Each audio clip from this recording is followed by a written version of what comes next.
असलामुअलैकुम की हाल चाल है वीरो। उम्मीद करदा तुसीं सारे भरा ठीक होणगे। ते अज एक मैं वीडियो लैके आया, बड़ी जरूरी इन्फॉर्मेशन आ। तो यह जी कणक अपनी ये तो उशर के बारे मैं अज वीडियो लैके आया, क्योंकि अल्लाह पाक नूं असीं ज़मीन के हवाले एक मण दाने करते हैं। तो अल्लाह पाक उहदे नाल 50 मण 55 मण 60 मण औसत आउंदी आ। तो ये हिसाब ला लो कि एक मण असीं ज़मीन नूं दिंदे आ ते इन्नी साडी एवरेज होंदी आ।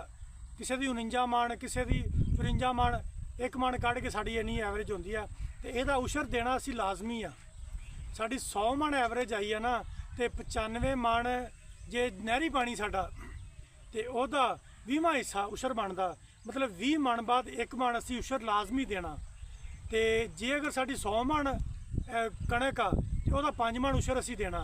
जे साडा पानी नहरी आ या बारिशा नाल साडी कणक होई आ तो फिर वह 10वां हिस्सा असी 10 मण फिर वह उशर देंगे। क्योंकि साडा इलाका जिहड़ा हैगा वा ये असी ट्यूबवैल नाल पाया पानी लाया वा, तो साडा उशर ये 100 मण पिछे 5 मण बनता।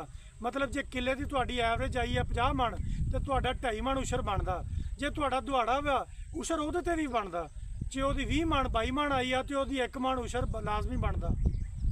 मेहरबानी भरावो, ये उशर लाजमी आ। ये उशर तो देखो ना, अल्लाह पाक ना तिजारत आ।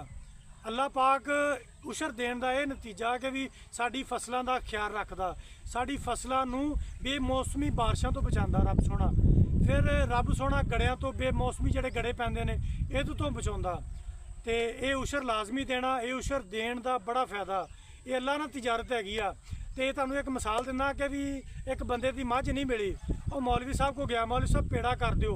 मौलवी साहब ने आख्या नमाज पढ़ी, उन्हें कहा नहीं। उन्हें कहा जो नमाज पढ़ के आ, नमाज पढ़ के आया तो मौलवी साहब ने आख्या कि मझ की कन दे विच ये लफज कह दे, मैं अपने मालिक नूं राजी करें, तू अपने मालिक नूं राजी कर दे। उन्हें थापी मारी तो मझ के थले बह गया। तो इदां ही आपां अपने मालिक नूं राजी करना तो मालिक साडा सानूं राजी कर दिंदा। तो मेहरबानी भरावो, ये उशर लाजमी आ, उशर लाजमी कढ़ना।